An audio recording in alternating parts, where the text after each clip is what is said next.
bakonzi na mokili bankumu bakokufa basusu bakobotama tomona bakonzi na mokili bankumu bakokufa basusu bakobotama mokonzi oyo mokonzi oyo mokonzi oyo aningisa mokili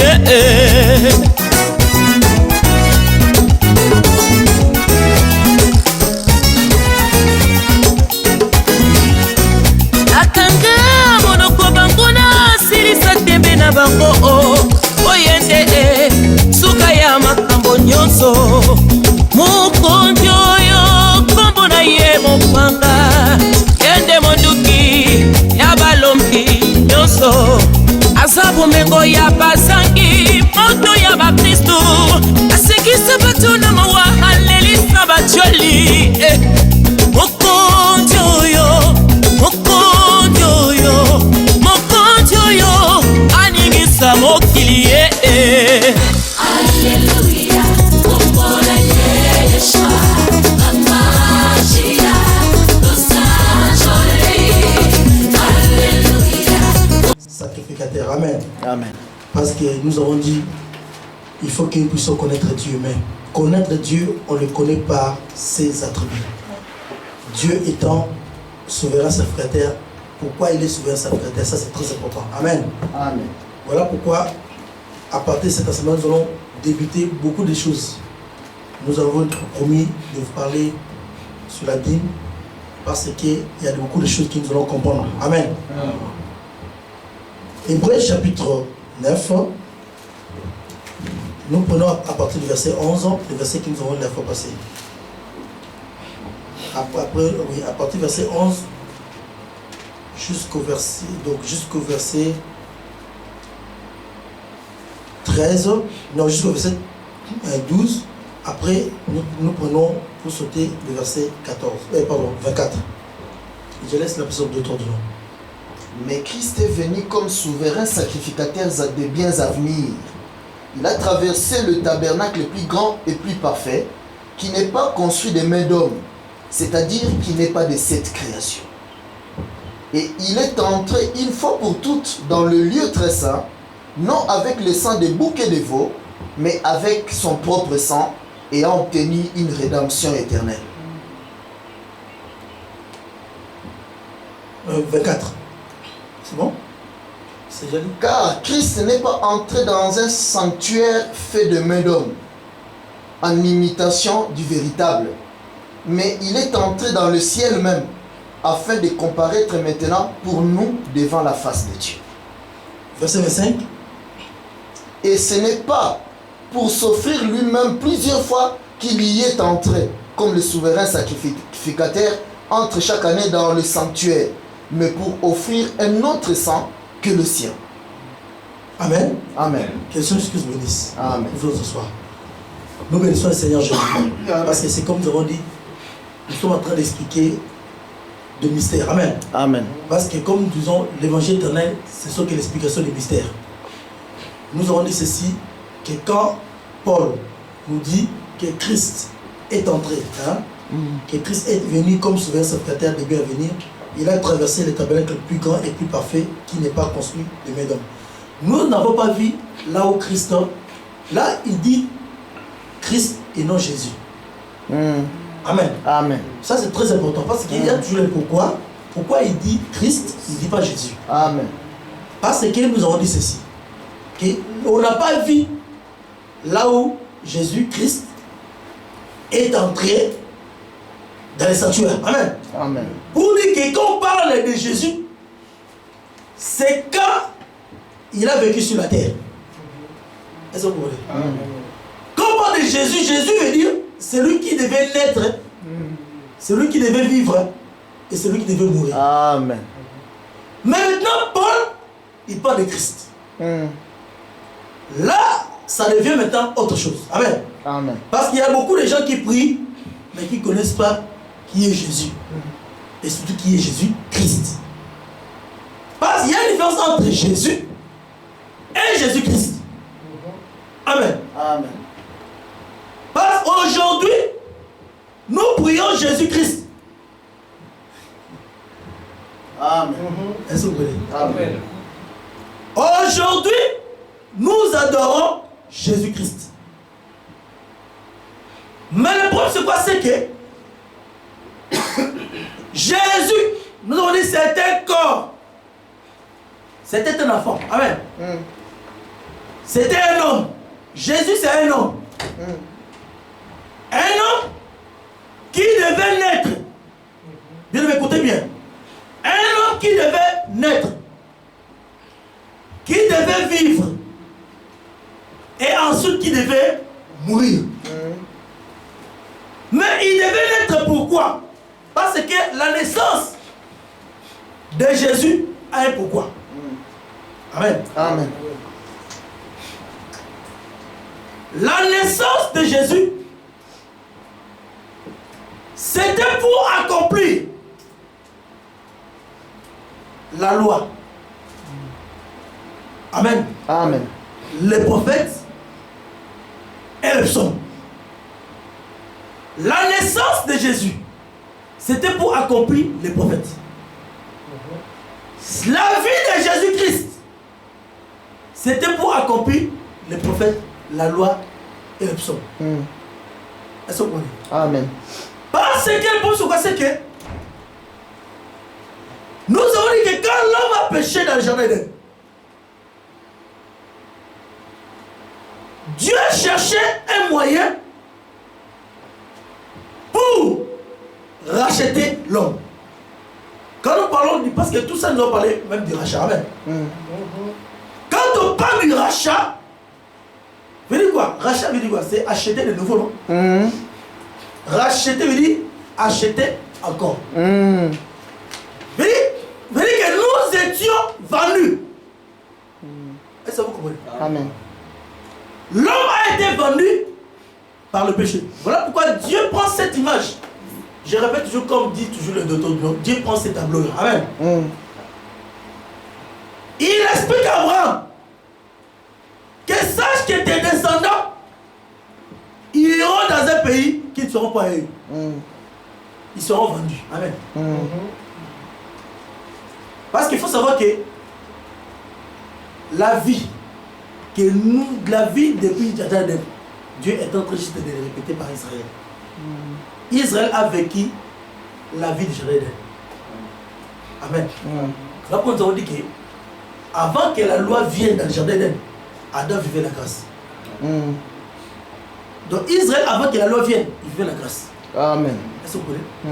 La vie d'Israël, ce n'est que la répétition de ce qui était dans le jardin d'Éden. Parce que nous pouvons même parler d'Exode à partir de Genèse. Amen. Amen. On peut faire sortir même Moïse à partir de Genèse. Est-ce que vous comprenez? Amen. Parce que dans les Genèse déjà, Dieu avait déjà donné la loi. Mais Moïse n'était pas là. Parce que Dieu dit, les jours où tu mangeras, tu mourras. C'est la loi. Est-ce que vous comprenez? Amen. Pourquoi la loi? Bien aimé. La loi, d'abord c'est quoi? La loi c'est la parole de Dieu. La parole de Dieu pure. C'est Paul qui dit, la loi est sainte. Amen. La loi ce n'est pas mauvais. Mais la différence c'est quoi? C'est que la loi c'est la parole mais qui était brute. Il parle que Dieu a dit, il s'est arrêté là. Mais il a fallu que l'homme attende l'explication pour que ce soit la grâce. Amen. Mais Dieu a dit, quand Dieu a parlé, il a caché. C'est ça la loi. Dieu dit à l'homme, les jours où tu mangeras, tu mourras. Mais il n'a pas dit à l'homme pourquoi tu vas te manger. Quand il a dit seulement les jours où tu mangeras, tu mourras. Le fait qu'il a dit pourquoi comme ça. Parce que quand Dieu donne la parole brute, c'est pour montrer à l'homme que tu es pécheur. La loi vient donner à l'homme la connaissance du péché. Le péché, bien écoutez, le péché était déjà là. Dans le jardin, le péché était déjà là. L'arbre de la connaissance bien, elle était là, non? Mais l'homme n'avait pas la connaissance que cet arbre pouvait. Il dit, l'homme pouvait manger cet arbre-là, il n'avait pas péché. Sans conscience. Avant, qu'il ne tue pas. Hein? L'homme pouvait manger cet arbre-là. Il n'avait pas péché. Mais quand est-ce que c'est devenu péché? C'est quand Dieu a parlé. Pourquoi péché? Parce que le péché, c'est la transgression de ce que Dieu a dit. Amen. Pour que tu sois condamné. Amen. Lisons un peu Romains. Amen.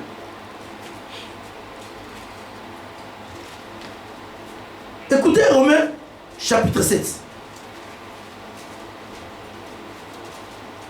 À partir du verset 7. Hein? Je lis au nom de Jésus. Amen. Que dirons-nous donc? La loi est-elle péché? Parce qu'aujourd'hui les gens disent qu'ils diabolisent la loi. Or ça c'était au temps de la loi. Hein? Comme si la loi c'était quelque chose de mauvais. Tu sais la femme de passe, ça c'était au temps de la loi. Oh. Comme si la loi c'est quelque chose de mauvais. C'est pas le méthode qui dit. La loi est-elle péché? Loi est là. Amen. Pour dire que les gens ne connaissent pas la loi. Il dit, mais je n'ai connu le péché que par la loi. Mais le péché était là. Mais ce qui m'a donné la connaissance que le péché était là, c'est la loi. Amen. La loi est venue me donner une connaissance. En me disant que le péché existe. Est-ce qu'il faut comprendre? Amen. Que le péché existe. Mais les lois ne te donnent pas seulement la connaissance que le péché existe. Ça te laisse aussi libre de transgresser. Parce que quand il te donne le péché là, il te dit maintenant, obéis. Si tu obéis, tu ne vois pas elle. Mais Dieu connaissant que l'homme ne peut pas lui-même vaincre le péché. Hein? Voilà pourquoi l'homme est tombé toujours. Car je n'ai connu le péché que par la loi. Car je n'aurais pas connu la convoitise. Hein? Il dit, si aujourd'hui nous connaissons que la convoitise est mauvaise, c'est parce que la loi a dit. Je n'aurais pas connu la convoitise si la loi n'avait pas dit tu ne convoiteras point. Et le péché était là. Saisissant l'occasion, produisit en moi par le commandement toutes sortes de convoitises. Est-ce que vous avez compris? Car sans la loi, le péché est mort. Venez quoi, frère? Dans les jardins, l'homme pouvait manger l'arbre de la conscience du même mal. Le péché, l'homme était juste. Amen. Parce que tu vas être condamné par rapport à quoi? On est condamné par rapport à la loi. Maintenant, quand Dieu dit que tu ne mangeras pas, amen, l'homme a écouté. Quand tu écoutes, c'est par là qu'il te devait maintenant coupable. C'était Dieu. Tu ne mangeras pas. On ne t'explique pas les pourquoi. Parce que si on t'explique les pourquoi là va t'aider de ne pas manger. Amen. Amen. Amen. Les pourquoi là, c'est ça la grâce. Est-ce que vous voyez? Mais quand le pourquoi est caché, la grâce là devient la loi. Ça c'est très important. Parce qu'il faut se dire, la loi est grâce, parce qu'à partir de cet enseignement, beaucoup de gens se sont achoppés. Je vous dis la vérité, dans l'évangile, beaucoup de gens ne maîtrisent pas sur la loi de la grâce. Pourquoi je vous dis, la vie spirituelle. Tout ça, c'est parce qu'ils ne maîtrisent pas la loi et la grâce. C'est très important. C'est un sujet très délicat. Amen. Voilà pourquoi Dieu dit tu ne mangeras pas. Au lieu de leur expliquer pourquoi tu ne dois pas manger, Dieu cache le pourquoi. Il met dans sa poche. C'est comme à la maison. Quand tu as une chambre, 2 chambres à la maison, tu dis seulement à partir d'aujourd'hui que personne n'entre dans cette chambre. Frère, comme tu as déjà donné la loi, sans expliquer le pourquoi, ça va créer la curiosité. Si il nous dit de ne pas entrer, c'est quelque chose de périlleux. Qu'est-ce qu'il cache? Qu'est-ce qu'il cache? Je vais entrer. Amen. Transgression. Dans la loi, crée la curiosité pour amener à l'homme de transgresser. Est-ce que vous comprenez? Amen. Mais quand il dit dans cette chambre que personne n'entre, parce que j'ai mis le danger des morts. Un serpent dedans. Il y a un serpent dedans. Si vous entrez, le serpent va vous mordre. Tout le monde aura peur. Amen. La personne va dire, ah, je n'entends pas parce que j'ai la connaissance de ce qui est là. Amen. La connaissance t'a sauvé. Amen. Amen. Amen. Cette connaissance, c'est ça la grâce. Amen. Est-ce que vous comprenez? Mais si tu caches pourquoi,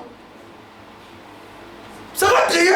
L'homme va commencer à interpréter lui-même.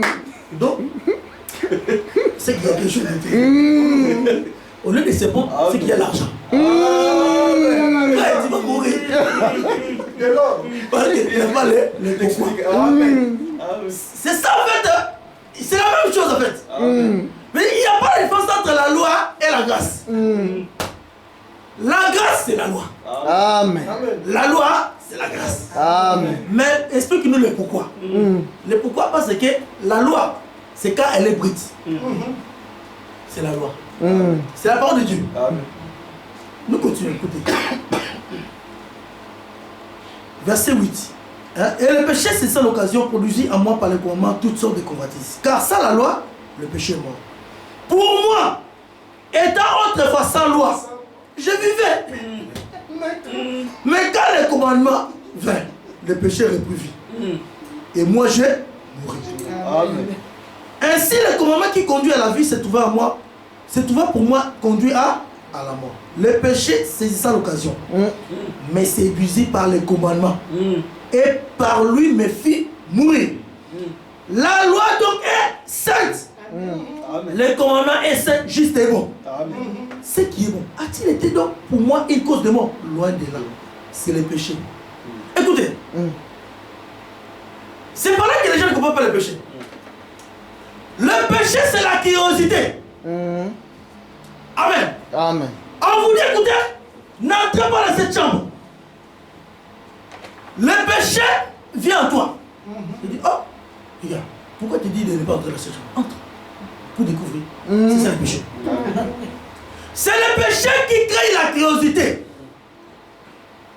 à l'homme de faire le contraire de la loi. Amen.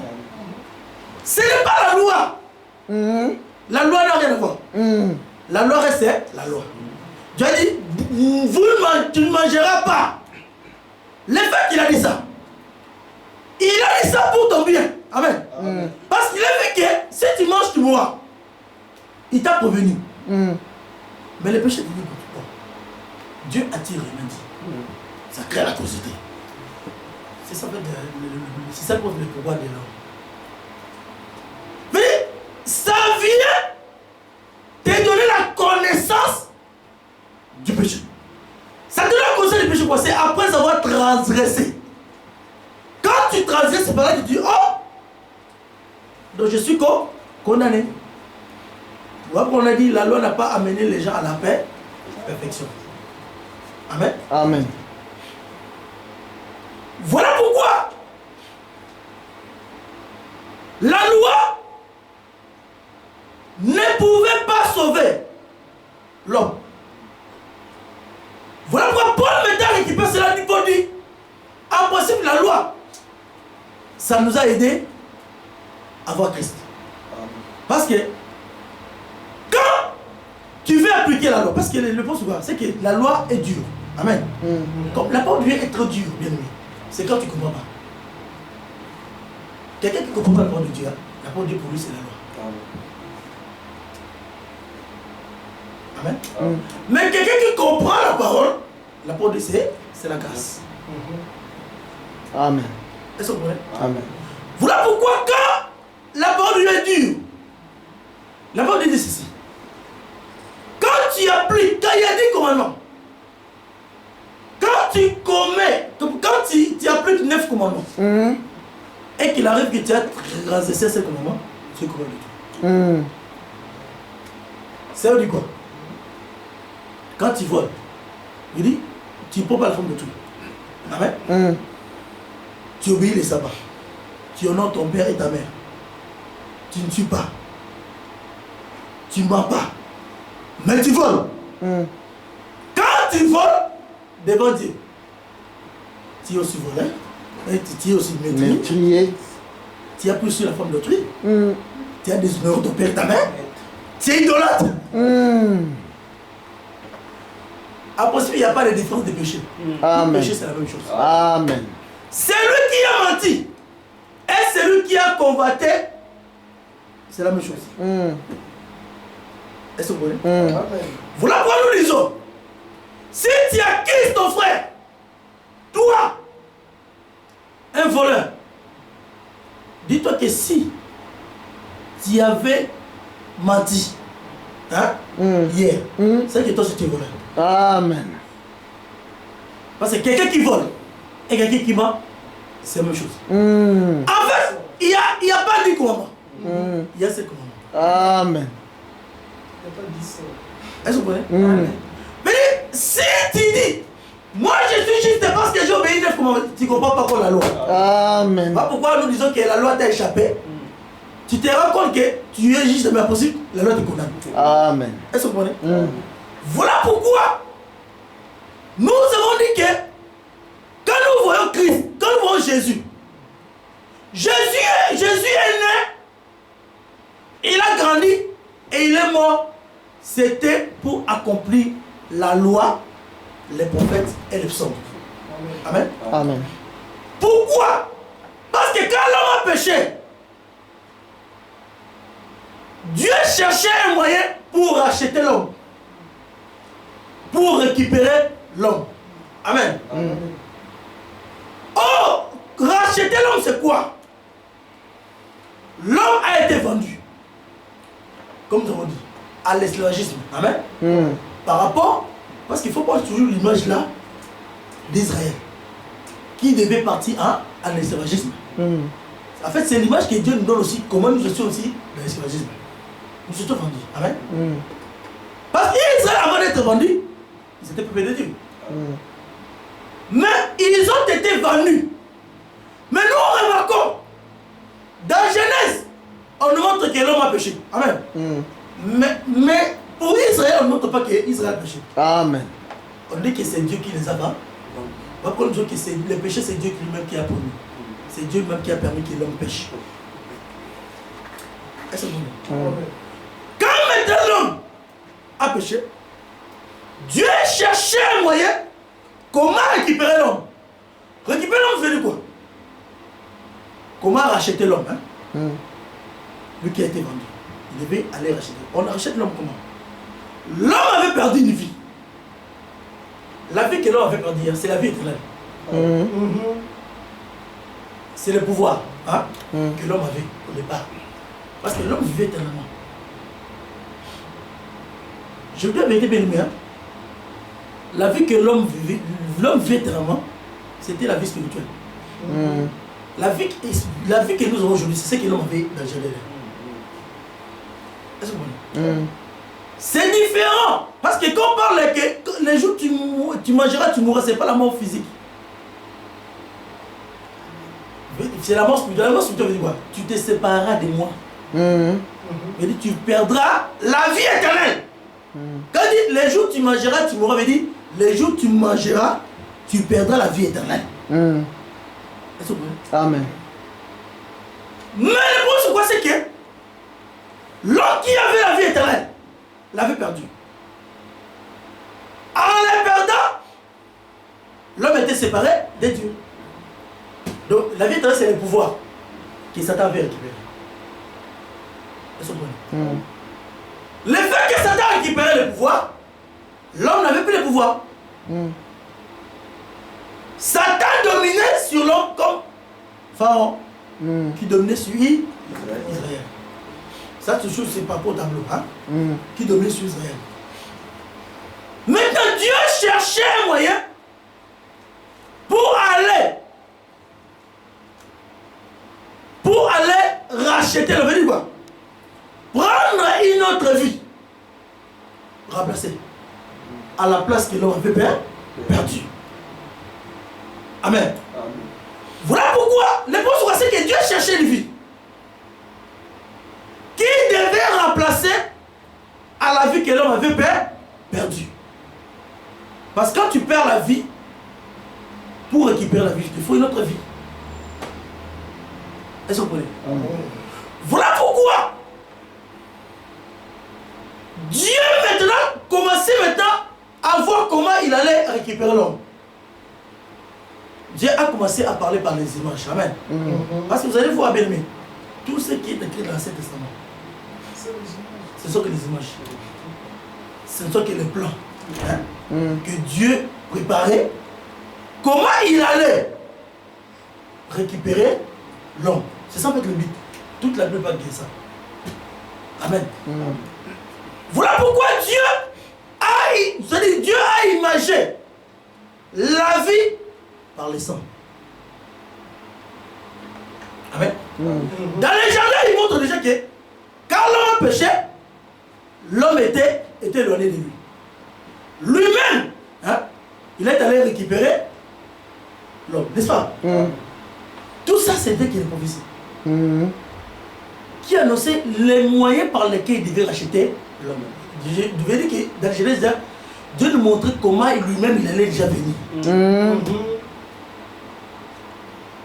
Amen. Parce que dans la Genèse, on n'a pas dit qu'il a envoyé quelqu'un. Lui-même est parti. Lui-même a parlé. Où est-il? Mais il faut que l'homme écoute la voix de Dieu lui-même. Amen. Et que l'homme reconnaisse. C'est lui qui me parle. C'est Dieu. Reconnaître. Voilà pourquoi Jésus dit mes brebis attendront. Mais ouais, quand Jésus dit ça, il est en train de dire aux gens, écoutez, rappelez-vous que ces jours-là, quand vous Adam, vous étiez éloignés, j'étais venu. Le Fils de l'homme est venu chercher sauver ce qui était perdu. Ce qui était perdu. Amen. Qu'est-ce qui montre qu'il est perdu? Parce que Dieu le cherchait. Bien aimé. Vous voyez que Dieu, créateur du ciel et de la terre, ne sait pas là où était Adam. Mais pourquoi dire où était-il? Pour dire qu'il était dans les corps. Quand il cherchait l'homme, il était dans les corps. Quand il dit où es-tu? Il dit, je te cherche. Tu es perdu. Où es-tu? Amen. Le Fils de l'homme est venu chercher et sauver. Mais il dit, c'est mon genre, rappelez-vous dans les jardins d'Éden. Quand j'ai cherché l'homme, vous étiez derrière les arbres. Amen. J'étais derrière le goût de prière. Le goût de prière me disait, écoutez, prends ma feuille. Quand tu prends ma feuille, couvre-toi. Tu seras justifié. Tu seras sauvé. Tu hériteras le paradis. Amen. C'est le faux enseignement. Amen. Mais quand il est venu, il a montré à l'homme que ça, c'est le faux. Voici le vrai. Amen. Est-ce que vous comprenez? C'est là que déjà, il annonçait déjà comment il allait venir. Il n'enverra personne. Voilà pourquoi il dit dans Isaïe chapitre 43, oh moi il n'y a point de sauveur. Amen. Il n'y a point de sauveur à part l'Éternel. Ça c'est la vérité. Lisons Isaïe. Isaïe chapitre 43.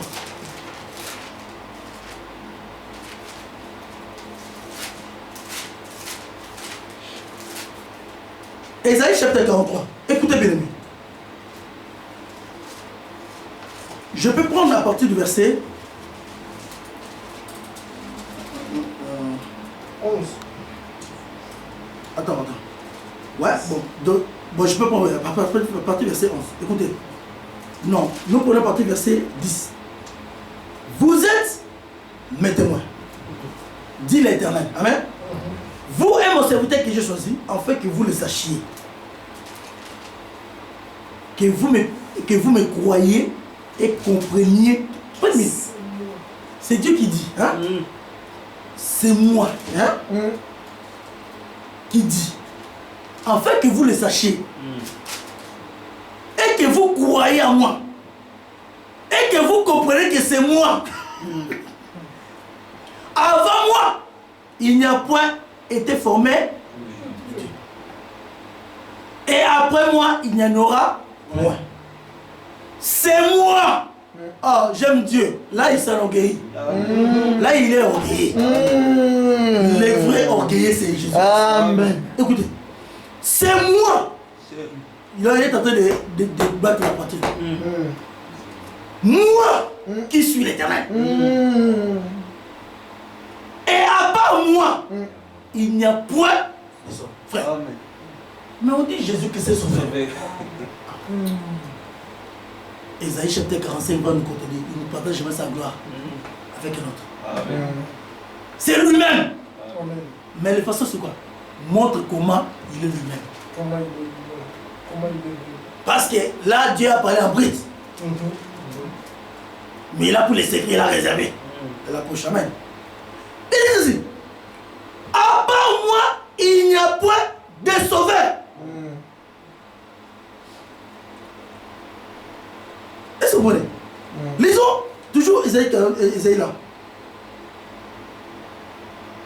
Je prends verset 22, hein? Toujours 43, 22. Et tu ne m'as pas invoqué, ô Jacob, quand tu t'es lassé de moi, ô Israël.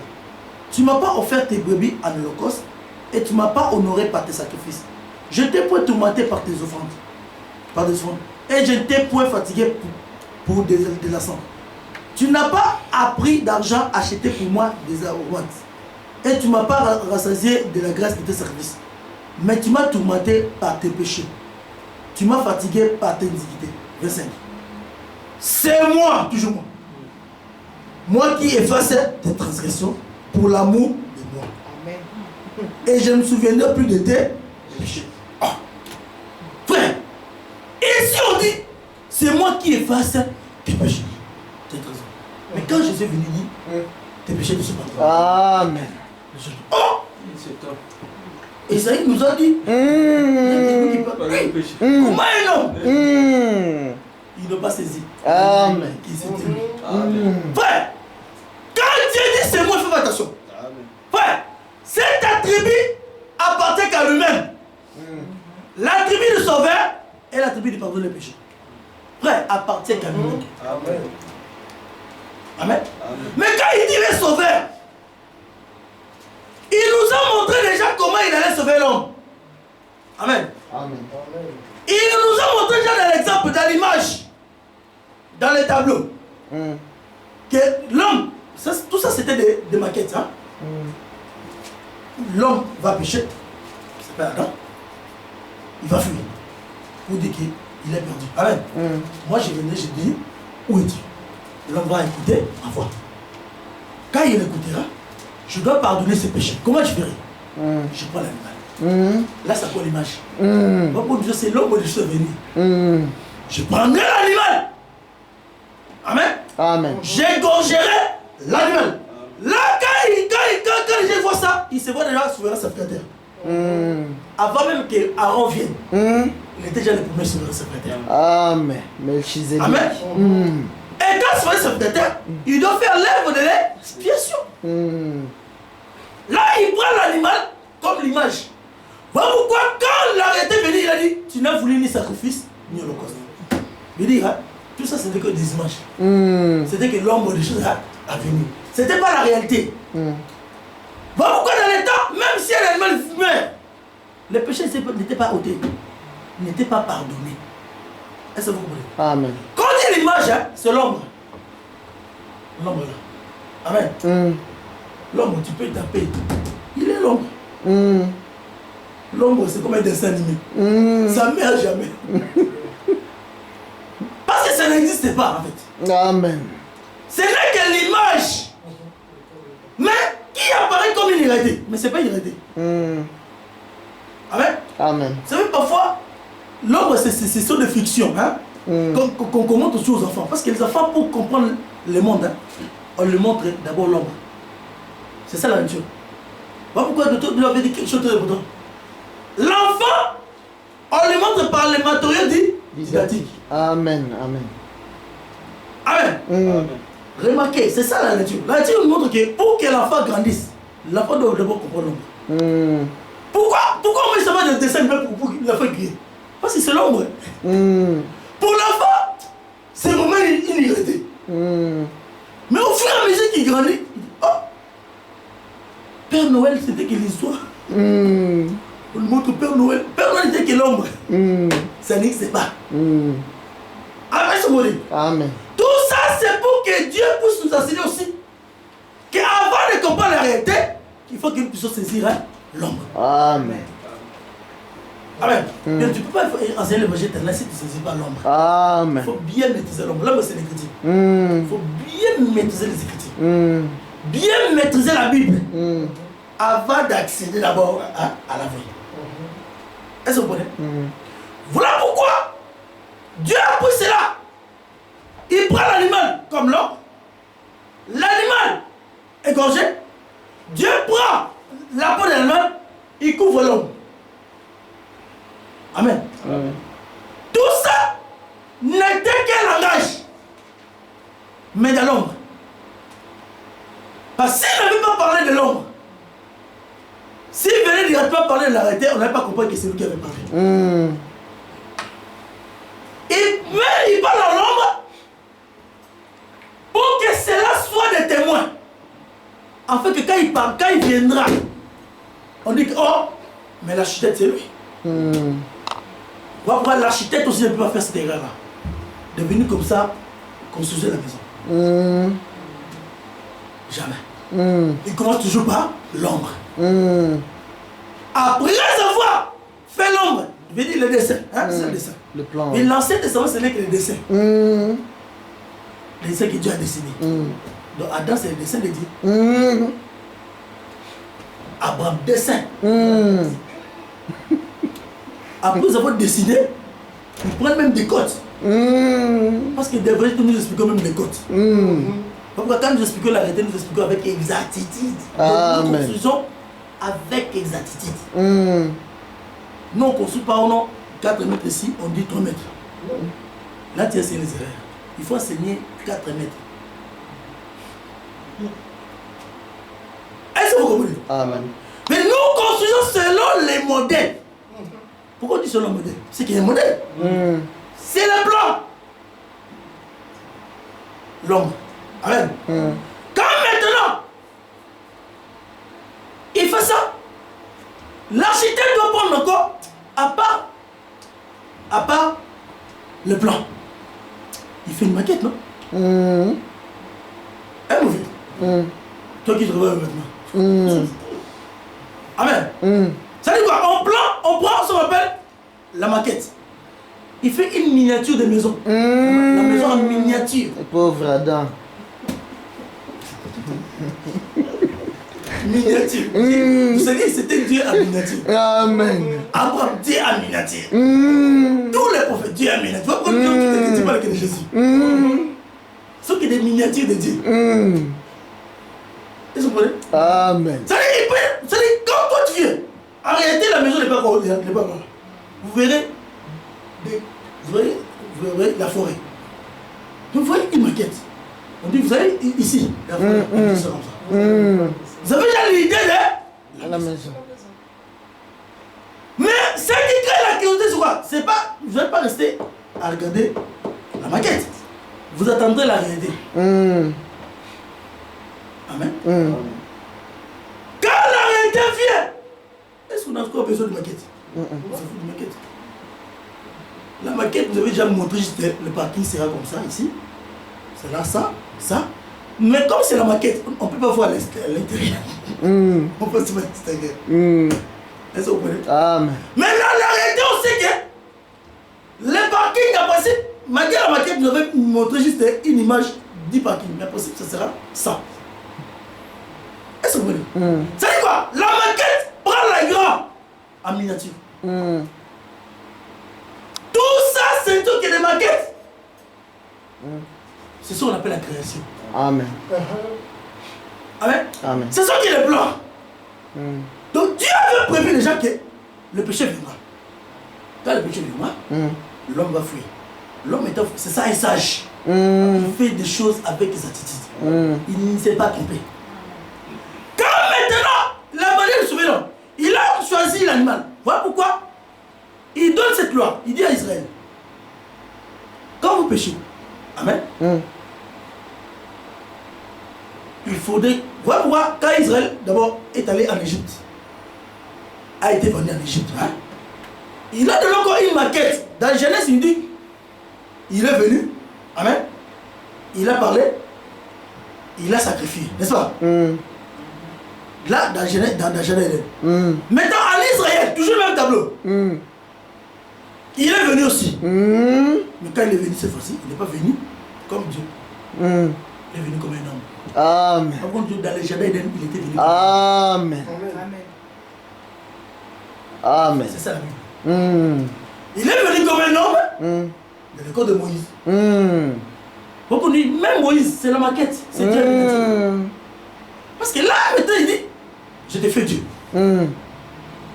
Moïse dit, je ne sais pas parler, oui. J'ai fait ça pour montrer que ce n'est pas toi qui vas sauver. Parce que tu vas sauver par la parole. Voilà pourquoi quand il est parti, Israël a écouté. C'est comme Adam avait écouté. Adam a connu. Et il devait maintenant faire les sacrifices. Voilà pourquoi dans le désert, il a appliqué la loi des sacrifices. Il dit, quand vous pécherez, prenez aussi là l'animal. Mais là maintenant, dans Genèse, il avait caché la manière. Mais dans nombre, voilà qu'on dit, Genèse c'est les prophètes qui parlent en brut. Il dit seulement, Dieu viendra, Dieu prie l'animal, il cache. Mais les docteurs, nombre, parce que nombre c'est le docteur. Amen. Le docteur dit, en principe, pour prendre l'animal, il faut choisir les sacrificateurs. C'est lui qui prend l'animal. Quand vous allez faire les sacrificateurs, tout ça, Genèse, ça va dire Dieu a sacrifié. Mais on nous montre que dans l'ombre, ce sont les peuples qui devaient amener là. Je sais que c'est Adam qui avait amené l'animal. Chose difficile. Mais c'est ça. Parce qu'il a la loi, on dit qu'il faut que toi-même tu amènes l'animal. C'est pas si toi tu n'amènes pas l'animal, comment les secrétaires vont s'appuyer? C'est qu'Adam avait amené l'animal. Dieu avait dit à Adam, écoute, pour que tes péchés soient pardonnés, apporte-moi l'animal. Moi je vais sacrifier. Adam a pris l'animal. Adam a pris l'animal sans défaut. Ni tâche. Dynamique. Quand il a amené cet animal, les sacrificateurs Dieu. Là, il était Melchisedec. Il sacrifia. Amen. Amen. C'est très important. Bon, pourquoi? Venez la Bible là. Ça s'explique elle-même. Ça se complète.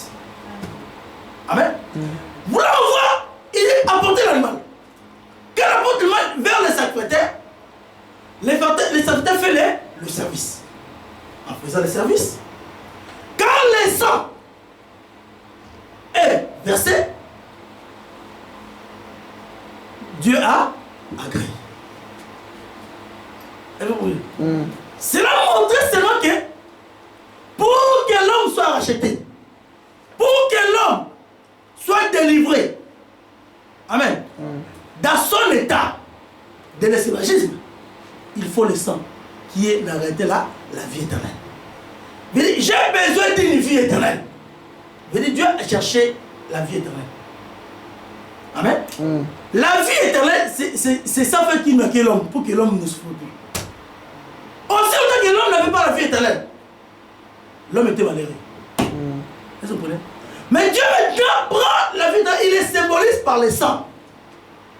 Parce que le sang c'est la vie, selon la nature. Amen.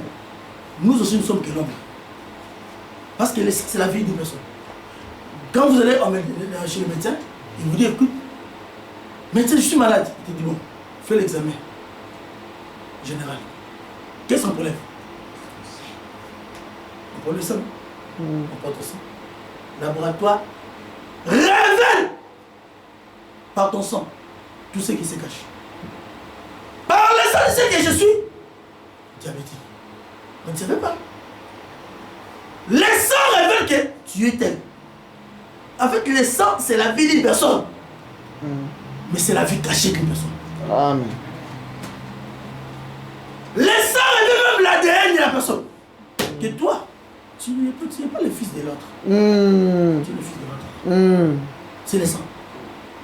Les sangs, en fait, c'est la révélation de l'homme. Quand le sang est caché dans l'homme, l'homme est caché. Quand le sang est saigné, l'homme s'est révélé. Amen. Voilà pourquoi les sangs opposés, c'est la vie. Mais cette vie éternelle que l'homme avait là. Est-ce que vous connaissez? C'est ce que Dieu voulait. Si la vie éternelle est présentée,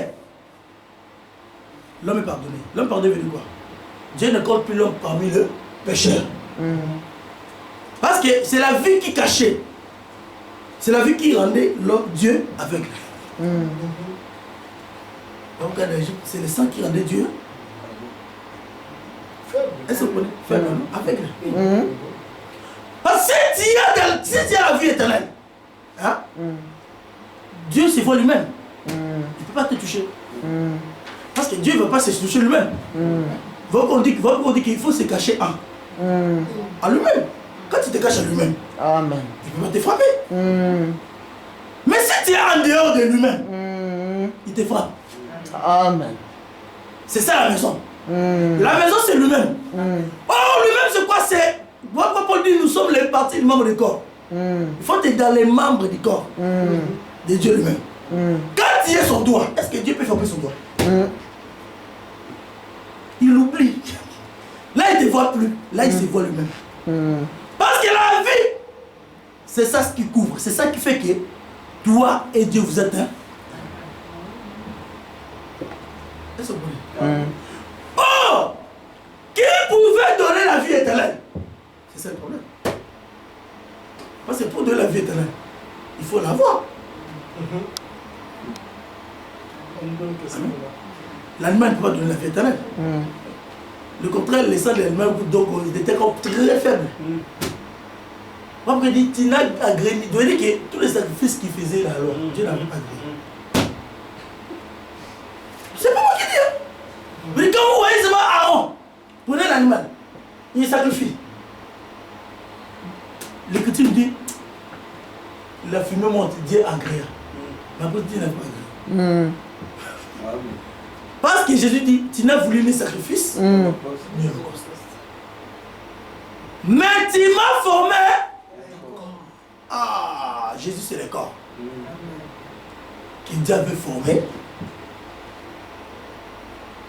pour venir. Nous lisons Hébreux chapitre 10. C'est important.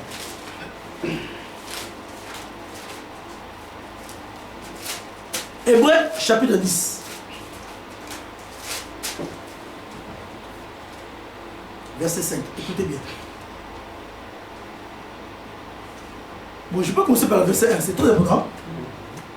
En effet, la loi qui possède une nombre de biens à venir et non l'exacte représentation des choses. Hein? On montre seulement que tout ce qui était dans l'Ancien Testament, c'était que l'ombre de biens à venir. Il dit, et non l'exacte représentation des choses. C'est de quoi? Dans l'ombre, on ne peut pas. Dans l'ombre, l'ombre ne donne pas l'exactitude. Quand nous voyons l'ombre là, moi et que je me cache, c'est difficile de savoir que c'est mon ombre. Parce que l'ombre ne donne pas les yeux, la bouche, d'autres l'image. Vous faites, oh, c'est qui ça? Mais l'ombre crée la curiosité. Vous pouvez confondre mon ombre avec le tour du haut. Ah, ça c'est. Oh. L'ombre là, c'est qui se cache? Est-ce que vous comprenez? Il dit, l'Ancien Testament n'était que l'ombre. Mais qui ne donnait pas l'exactitude. Amen. Écoutez, dites ceci. Et non l'exacte représentation des choses ne peut jamais par le même sacrifice qu'on offre perpétuellement chaque année. Et chaque année, ils offraient. Hein? amener les assistants à la perfection.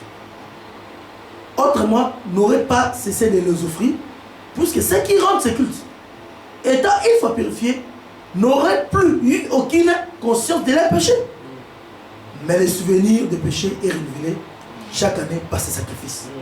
Car il est impossible que le sang des taureaux et des boucs ôtent le péché. C'est pourquoi Christ entra dans le monde, dit, tu n'as voulu ni sacrifice, ni offrande, mais tu m'as formé un corps. Tu n'as agréé ni holocauste, ni sacrifice pour les péchés. Alors je dis, voici je viens. Dans le rouleau du livre, il est question de moi. Pour faire ta volonté. Après avoir dit d'abord, tu n'as voulu et tu n'as agréé ni sacrifice, ni holocauste, ni offrande, ni holocauste, ni sacrifice pour les péchés. Ce qu'on offre selon la loi, dit ensuite, voici je viens pour faire ta volonté. Il supprime ainsi la première chose pour établir la seconde.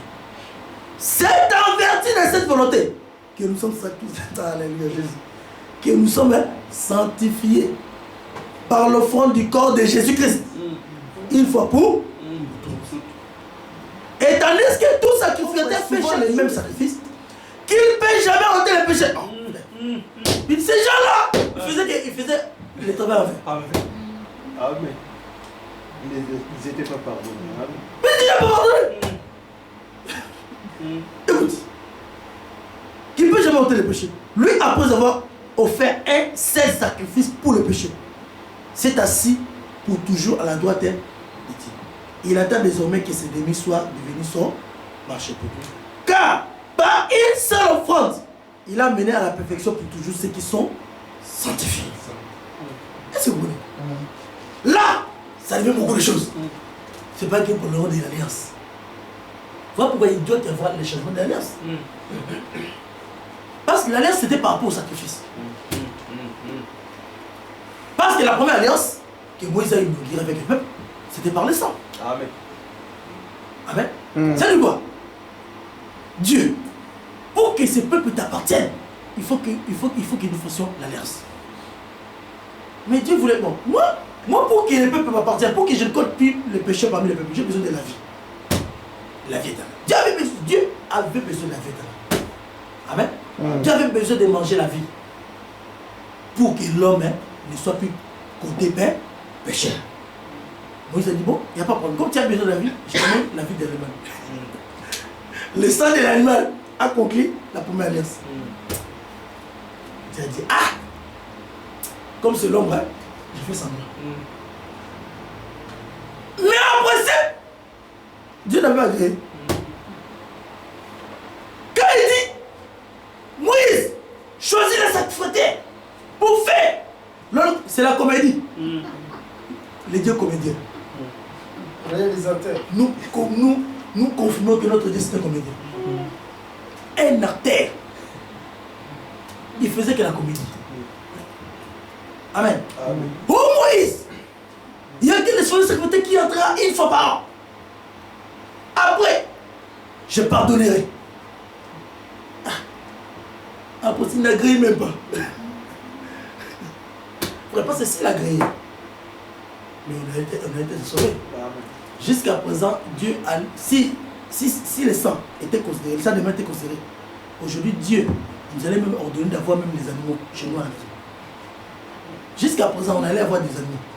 Pourquoi tous ces gens qui restent toujours avec la doctrine des animaux ont des problèmes. Comme les musulmans, ils ont des problèmes. Croyez qu'avec les animaux qui sont pardonnés, ils sont malheureux. Dieu n'a jamais pardonné. Amen. Voilà pourquoi nous parlons de l'ombre. Voilà pourquoi Paul, quand Paul parle de tout ça, il dit que l'ombre est déjà venue. Où est-ce qu'il a eu ça? Il a eu par rapport à ce qu'il comprend nous expliquons. Il a compris ce qu'il nous explique. On ne peut pas parler de l'ombre parce qu'il faut comprendre l'ombre c'est quoi. Amen. L'ombre, c'est l'image. En plus, ça représentait. L'ombre aussi, c'est une prophétie. Qui a annoncé. Amen. Qui a annoncé déjà la chose. Comment la chose devait se faire. C'est le plan.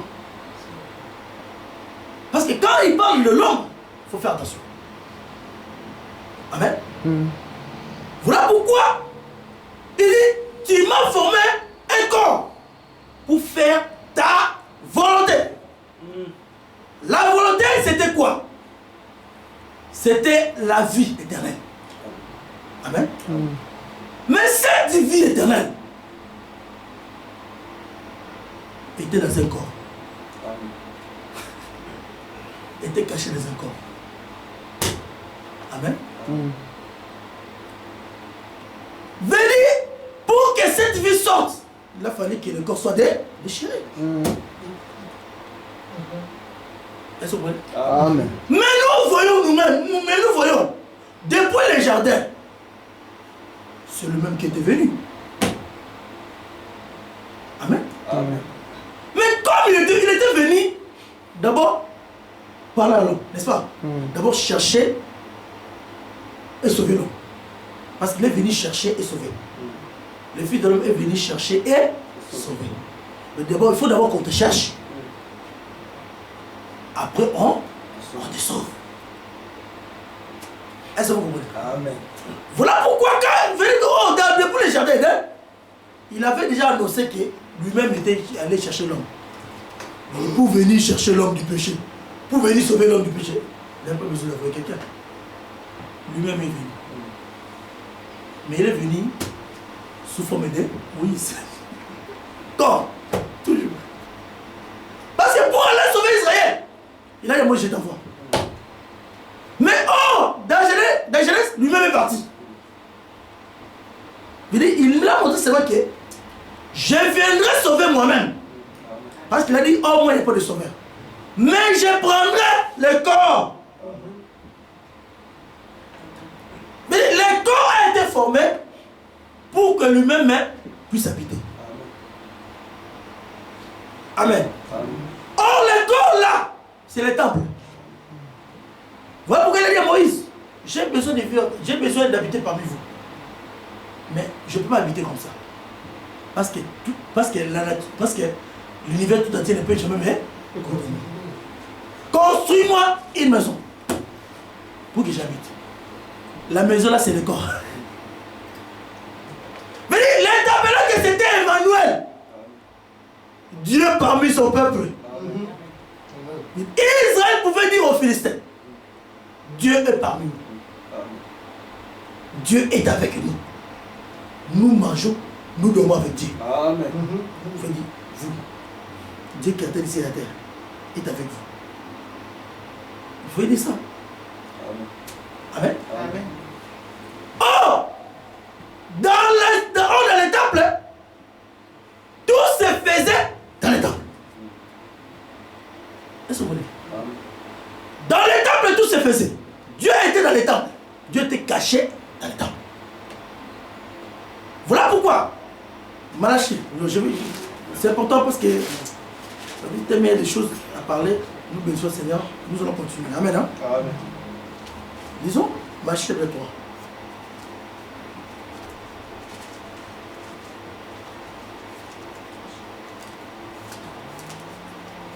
Malachie chapitre 3. Je commence par le verset 1 jusqu'au verset 2. Donc jusqu'au verset 1. Je prends le verset 1. Voici, j'enverrai mon messager.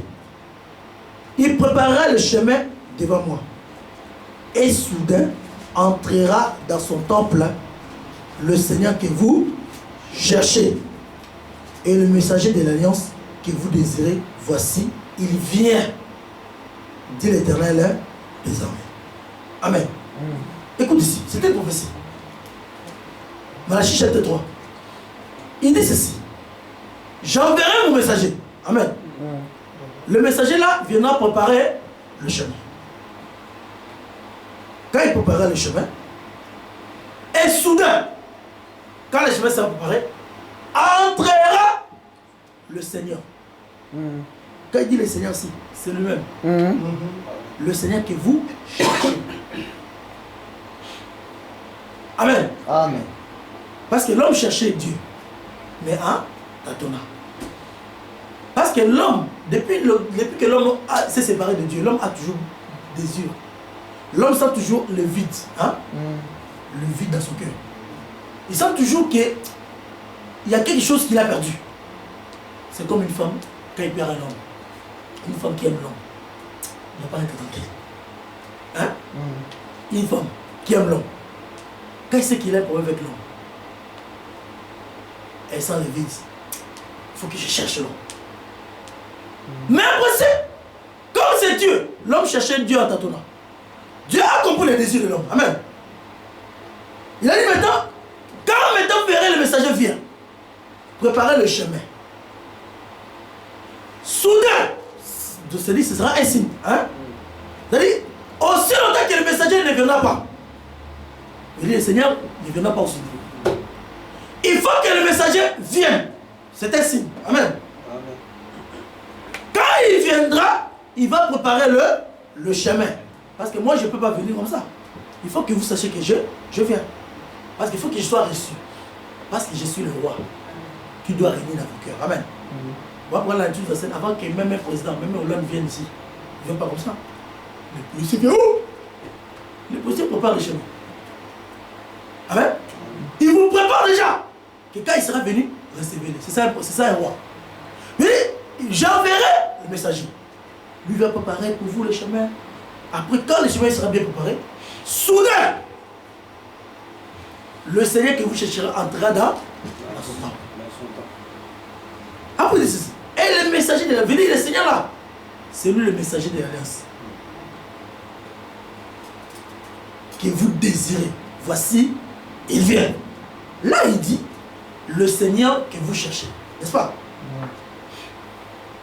Le Seigneur que vous cherchez, c'est lui aussi le messager de l'alliance. Il vient. Voilà pourquoi nous avons dit que quand Jésus est né, amen. L'ange dit, cet enfant, lisons, parce que c'est important, c'est que nous sommes en train de parler, il faut bien maîtriser.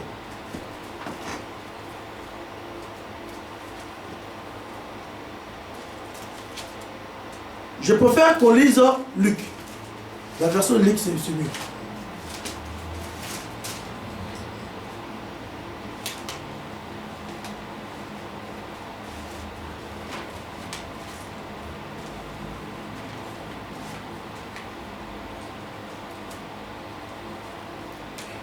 Je prends quand l'ange est parti voir Marie. C'est Luc chapitre 1, je crois, c'est ça? Ouais. Luc chapitre 1. Non, c'est pas chapitre 1, c'est chapitre 2.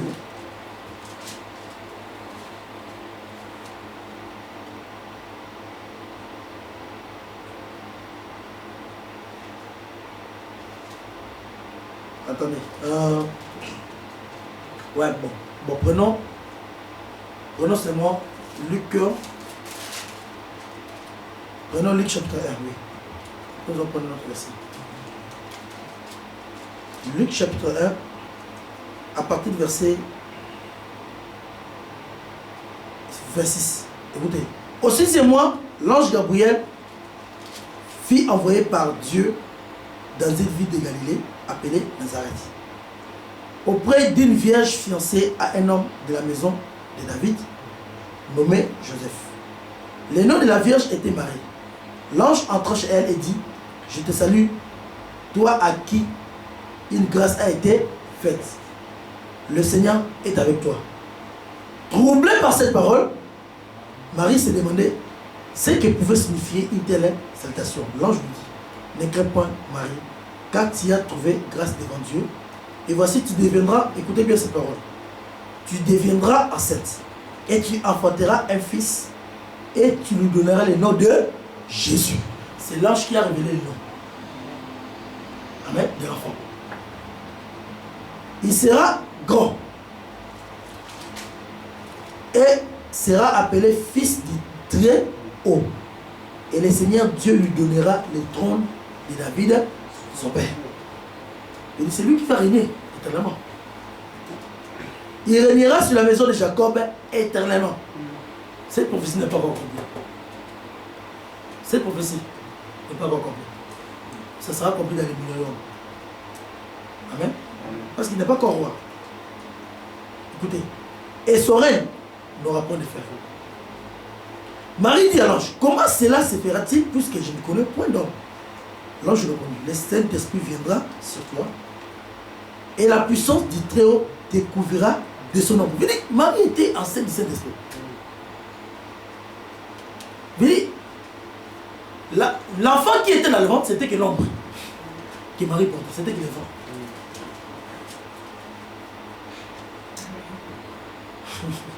Écoutez, c'est pourquoi les 7 enfants qui naîtra de toi sera appelé fils de Dieu. Amen. Je prends verset, toujours chapitre 2, verset 10. L'ange leur dit, ne craignez point car je vous annonce une bonne nouvelle qui sera pour tous les peuples d'une grande allégresse. C'est aujourd'hui dans la vie de David qui vous est né un sauveur, hein, qui est le Christ, le Seigneur que vous cherchez. C'est important. Amen. Amen. Écoutez, c'est aujourd'hui dans la vie de David qui vous est né un sauveur, qui est le Christ. Il dit, les sauveurs, c'est le Christ. Amen. C'est important de connaître les attributs de Dieu. Les sauveurs, qui est le Christ, virgule, le Seigneur. Amen. Mais, dans Marie, il dit, l'enfant sera né. Amen. Est-ce que vous comprenez? L'enfant est né. L'enfant sera appelé Jésus. Ça c'est important. Amen. Mais quand il annonce la bonne nouvelle aux gens, là il ne dit pas Jésus. Là il appelle maintenant l'enfant qui est né, le Seigneur, le Christ et le Sauveur. Pour accomplir Ésaïe chapitre 9, un enfant nous est né. C'est l'enfant qui est né. Amen. Un fils nous est donné. La domination sera sur ses épaules. On l'appellera Dieu puissant, Père éternel, admirable écho. Mais l'enfant qui était né, c'est lui qui était le Christ, le Seigneur. Quand on parle de Christ, le Seigneur, le Sauveur, c'est Dieu lui-même. Ésaïe chapitre 35. Voici votre Dieu viendra.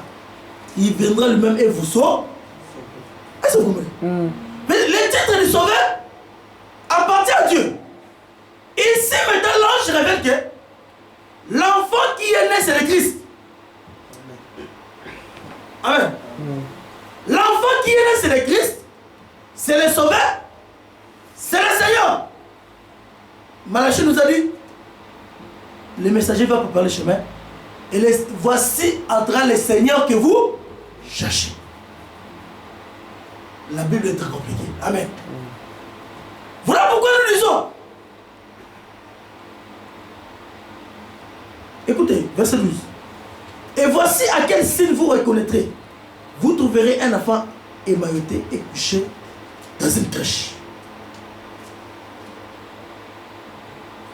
Est-ce que vous avez compris?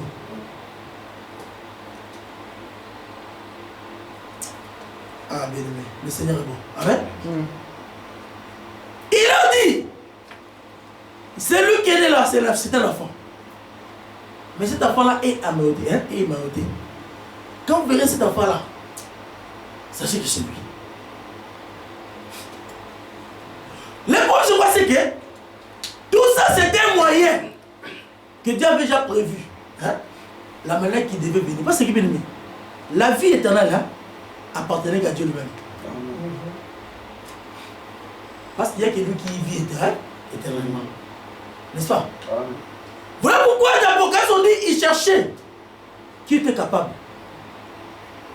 de donner la vie éternelle. Dans le ciel. Quand on dit dans le ciel, hein, il n'y avait personne. Mais quand on dit dans le ciel, il a trouvé les anges et tout ça. Personne était capable. Et c'est lui qui veut venir. Sur la terre, sous la mer.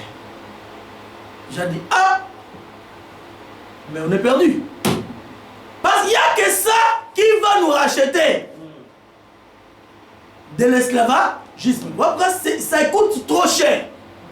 Quand il dit que nous sommes rachetés à un grand prix, où est-ce qu'il a dit ça? Parce qu'il a compris que c'est trop cher. Vous savez la vie éternelle, hein? Les gens ne comprennent pas. Vivre éternellement veut dire la mort n'aura plus de pouvoir sur toi. Parce que tu sais, hein, la mort aujourd'hui rend l'homme impuissant.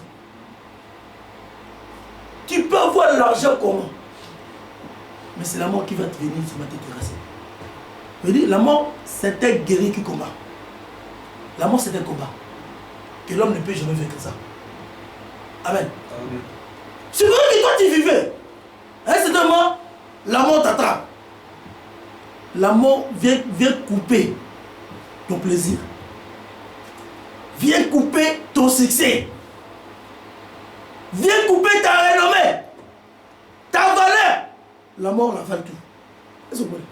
Maintenant, la mort tellement puissante. Dieu voyait que l'homme est vendu à la mort. Parce que l'homme était vendu à la mort. C'est la mort qui dominait sur l'homme. Quand on parle de la mort, hein, je veux dire la conséquence de la séparation de Dieu. Amen. C'est ça la souffrance. Maintenant, le seul moyen pour changer la situation, c'était la vie. La vie éternelle, c'est le contraire. Amen. C'est le plaisir éternellement. Quand tu as la vie éternelle, tu as tout. Bien aimé, c'est pour ça que si Dieu avait fait qu'on puisse vivre éternellement, mais à l'intérieur, amen. Mais bien aimé, supposons que Dieu avait dit beaucoup, vous vivrez éternellement. Mais ça, bien aimé, on ne va pas mourir. Je dis, tu pouvais, je dis aujourd'hui, hein, si tu étais milliardaire en 2014 et que tu vis éternellement, jusqu'à même 20 000, hein, 20 014, tu seras encore plus milliardaire. Quel bonheur! Je ne sais pas si on comprend. Vie éternelle, frère. Non, c'est la bonne chose. C'est la chose la plus importante que tout ce que nous avons besoin. On peut tout avoir, frère. Mais si tu ne désires pas la vie éternelle, tu es malheureux. Parce que tu vas tout perdre en éclairé. Mais la vie éternelle va tout garder. Parce que, frère, tu as la garantie de vivre éternellement. Mais ça, c'est une grâce. Mais toi, tu ne vas plus mourir. Vous voyez que nous disons, si Jésus, hein, n'avait pas accepté de vivre sa vie, même jusqu'à présent, on allait le voir marcher. Même jusqu'à présent. On allait le voir. Jésus, ça va? Vous partez, lui, il est là. Lui, la vie éternelle, il était le début. Il connaît bien le monde. Il dit, toi, tes ancêtres, toi, tu ne connais pas, lui, il connaît. Lui, il a vécu autant des ancêtres. Autant de... Tout le monde est là toujours. Et il sera toujours là. Ça, c'est la plus grande, c'est la chose la plus bonne. Il n'y a que ça que Dieu avait trouvé bon. C'est le plus beau cadeau que Dieu veut donner à l'homme. S'il a ça, mais Dieu, comment il peut te déclarer péché? Parce que si tu déclares péché, il ne peut pas te tuer, il ne peut pas te mourir, te tuer. Si tu as la vie éternelle, tu peux pas mourir. Pourquoi la vie éternelle rend Dieu impuissant? Même si c'est fait contre toi. Mais tu ne vas pas mourir. Même s'il dit, je suis mis en colère contre toi. Mais si quelqu'un qui tient la vie éternelle dit, ah, mais quoi c'est-il de frapper? Même si je frappe, il ne va pas mourir. Même si je frappe, il ne va pas souffrir. Parce que la vie éternelle, c'est la joie. Est-ce que vous comprenez? Voilà pourquoi il a regardé qui était personne. Frère, c'est l'amour de Dieu. C'est son amour. Il dit, ah, tellement j'aime l'homme. Je partage. Je donne ma vie. Frère, il a donné sa vie. Amen. Pour donner la vie. C'était pour donner la vie, il a fallu passer par la mort. Il a fallu passer par la souffrance. C'est le sacrifice qu'il a fait. Parce que quand tu essaies de donner quelque chose de valeur, il faut faire les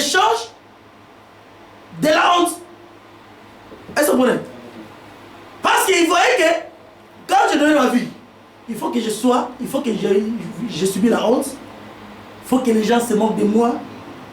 Parce que les gens vont me dire, mais je suis fou. Amen. Il a accepté tout ça. Voilà pourquoi il a pour le corps. Amen. Hein? Le corps qu'il a porté. C'est le corps de Jésus. Venez Dieu, hein, créateur ici de la terre. Il s'appelle Jésus. Jésus-Christ. Amen. Parce que le nom, c'est l'ange qui nous a révélé. Venez, le nom là, c'est le nom de Dieu. Amen. Amen. Mais il a porté juste le corps pour mourir. Amen. Mais avant de mourir, il ne peut pas mourir comme ça. Il faut qu'il le tue par le conscience du péché. Parce que l'animal hier mourait quand l'animal a encaissé le péché. Pourquoi Jésus est venu comme un sacrifice. Tu m'as formé un corps pour faire ta volonté. La volonté c'est quoi? C'est accomplir la loi, les prophètes, accomplir tout ce qui est écrit dans l'Ancien Testament. Le pourquoi de Jésus. Amen. Mais moi, Jésus, quand il est venu, je finis, 2 minutes seulement. Quand il est venu, il a dit, je ne suis pas venu à abolir la loi, mais à accomplir. Venez voir, tout ce que disait la loi hier, c'est parler qu'il est lui. Il est que lui qui devait l'accomplir. Parce que ça lui concernait. Donc il parlait de lui-même. Donc quand il est venu, il a pris le corps comme un animal. Donc quand j'ai dit, voici l'agneau de Dieu qui ôte les péchés. Et dans l'agneau, sans défaut, il dit sans péché, il devait encaisser, il devait se faire un pécheur. Quand il s'est fait pécheur, pour montrer qu'il est pécheur, j'ai fini. Il a fallu qu'il soit frappé. C'est ça le témoignage qui a montré que Christ était devenu pécheur. Il a fallu qu'il soit frappé. Il a fallu qu'on se moque de lui. Il a fallu qu'il soit sans défense. Amen. Parce que frère, si Christ n'a pas encaissé le péché, hein, quand on le frappait comme ça, Dieu allait descendre. Amen. Parce que Dieu défend qu'il est juste. Amen. Dieu l'a abandonné. Peu importe pourquoi on t'a abandonné. Parce que quand tu pêches, Dieu t'abandonne. Amen. Est-ce que vous comprenez? Donc, Dieu est devenu péché. C'est ça le témoignage. Il a fallu qu'il soit flagellé pour montrer que vraiment je suis devenu pécheur. Amen. Il a fallu qu'on choisisse Barabbas à sa place. Parce que pour montrer que lui, il était plus pécheur que Barabbas. Est-ce que vous comprenez? Voilà pourquoi quand il est mort, après quand il est mort, il a donné sa vie. La mort de Christ montrait que sa vie est sortie pour notre révélation. Parce que la vie de Christ, c'est la révélation. Amen. Qu'aujourd'hui, Christ nous a donné. Amen. Hein? Amen. Mais qui se transmet quand nous enseignons la parole de Dieu. Amen. Voilà pourquoi quand l'Esprit Saint était entré dans les litres saints, avec les sangs, il aspergeait cette fois. Nous en expliqué. Amen. Hein? Amen. Pour bien comprendre. C'est important parce que nous parlons de la tribu de Dieu. Amen. Mais on n'a pas fini. Quels sont les bénisses. Amen.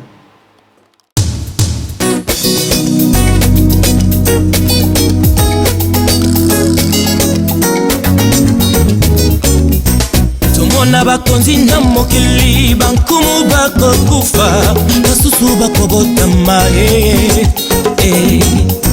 tomona bakonzi na mokili bankumu bakokufa basusu bakobotama